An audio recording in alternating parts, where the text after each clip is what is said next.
Goli la mchezaji Pacome kutokea klabu ya Yanga walipocheza dhidi ya timu ya Silver Strikers ya kutokea huko nchini Malawi, ambapo ni hapa ndani ya Afrika yetu ya Mashariki.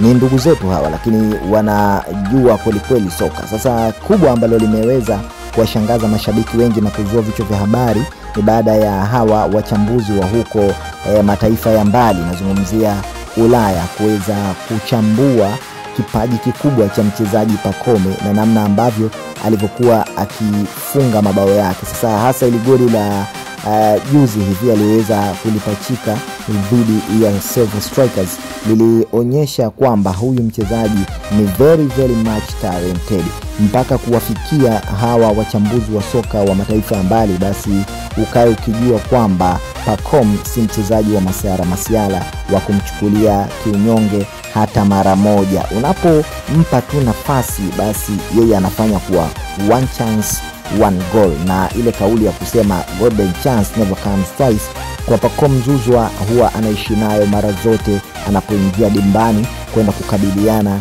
na timu pinzani. Sasa mimi nikuambie tu kwamba kabla sijakupa zaidi kile ambacho kimechambuliwa kiundani, hakikisha kwanza umekuwa mwanafamilia yetu hapa nyumbani kwenye soka la burudani zote. Jiunge nasi kwa kuweza kugusa maandishi mekundu hapo chini ya video hii yaliyoandikwa subscribe.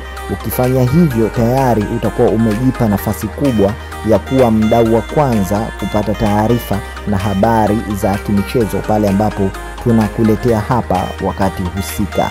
Ili usipitwe kwa muda, hakikisha umesubscribe hapo chini, lakini pia ushare video hii na wadau nao pia wapate kuona mambo mbalimbali kuhusiana na soka. Sasa kiukubwa zaidi, mchezaji Pacome Zouzoua ni mchezaji ambaye mwenye thamani zaidi ukizungumzia pale Young Africans, lakini tayari ofa nyingi zilishaletwa, na kwa ukubwa huu anaoweza kuonyesha mpaka kufikia watu wa nchi nyinginezo wamekuwa wakiona na kuvutiwa na goli lake na performance kubwa ambayo amekuwa akifanya. Basi hii ni dalili tosha kwamba bado yupo sana kwenye mchezo wa soka, lakini pia bado ana uhitaji mkubwa sana wa kuendelea kujipambania kuhakikisha kiwango chake kinaendelea kuwa katika hali ile pasi na kuporomoka.